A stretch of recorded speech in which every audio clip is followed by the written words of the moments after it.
Hi there, Jamie Keat here today at Teachers Tech. Hope you're having a great day today. Today I want to give you 7 tips to get more out of Outlook. These are quick tips, but they're going to save you a lot of time. So let's get started on these tips. The first tip I have for you tonight is delayed delivery. So let's say you didn't want to send a message right away, but you wanted to compose it and have it sent automatically maybe the next day or a week later.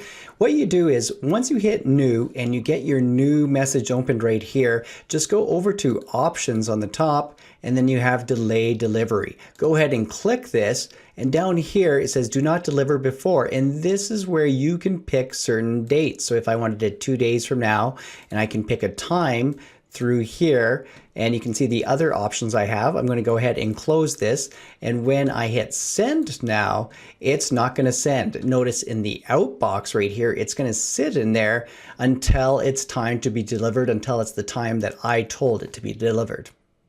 One of my favorite tips is this next one. So if you get an email in and you want to quickly add it to your calendar, you can drag it. So if I take this email right here, I'm just going to hold down, click and hold down, and drag it down to my calendar. So once I do that, it pops open and I can fill in the rest of the information the way I want to with certain times or location, and then I can hit save or close, and it's going to go to my calendar. As you're going to see, it's going to pop up in about a second here. So I'm just going to go ahead and dismiss this. The other thing I like with this one is if I right click on this now, so if I go ahead and right click, hold down and drag it, and this time when I drop it, notice I have some different options here where I can copy appointment with text with a shortcut, copy with appointment with attachment, and so on. So it gives you a lot of different options between those two things to quickly take your emails and drag them to your calendar.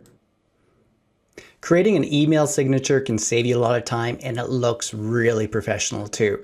So to do this, I already have a new message opened here. Just go up and click on signature here, and you can see this drops down, and I already have one in here. But when I click on this, I'll click on signature, and this is where you would create it. So you go ahead and click on new, and you give it a name, and then it's going to give you the opportunity to fill this in. You do have to hit new first. When you get down here, you can type your information in that you want. You can see how you can change the font and style and size. You can change the color through here too, or just highlight any font that you want and select a different color on it.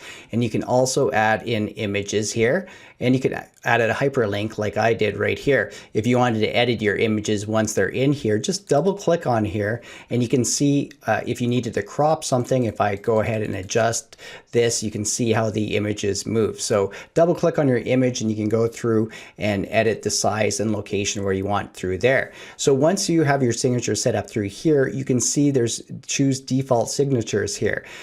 So you can see where you want it on replies and forwards, and you can just go ahead and pick the one you want if you have multiple signatures in here.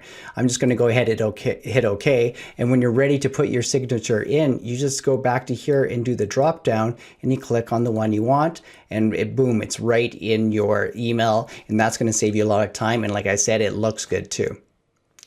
This next tip is something I use quite a bit. It's insert calendar. So a lot of times if I want to show somebody my calendar, what's coming up, all I have to do is when I have a new message open like this, go over to the insert tab, and when you have that open, you can see there's calendar right here.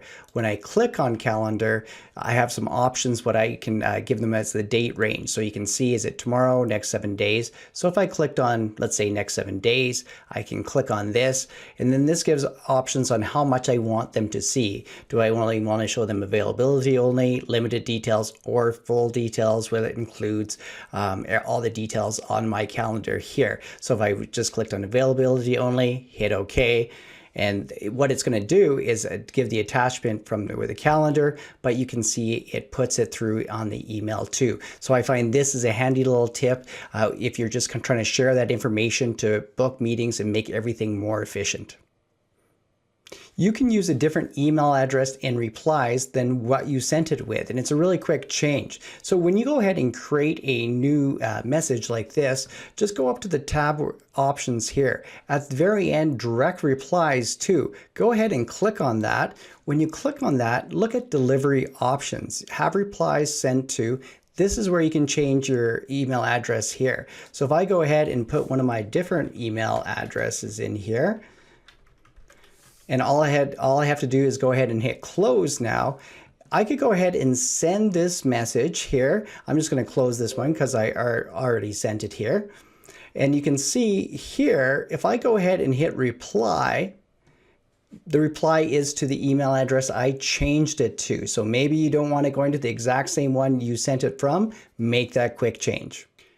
This is something that's often overlooked, and that's the quick access toolbar in the top left hand corner.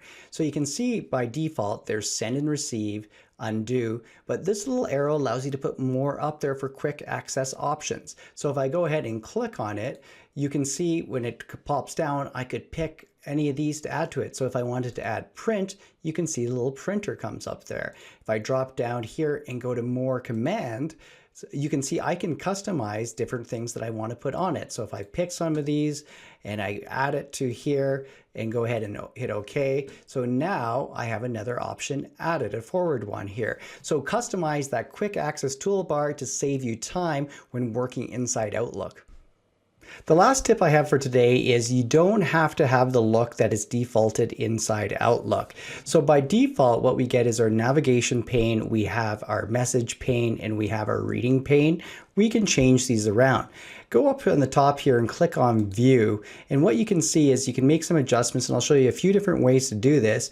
Click on View, you can see you get compact, single, preview, and you can switch these around to get something the way you want it to.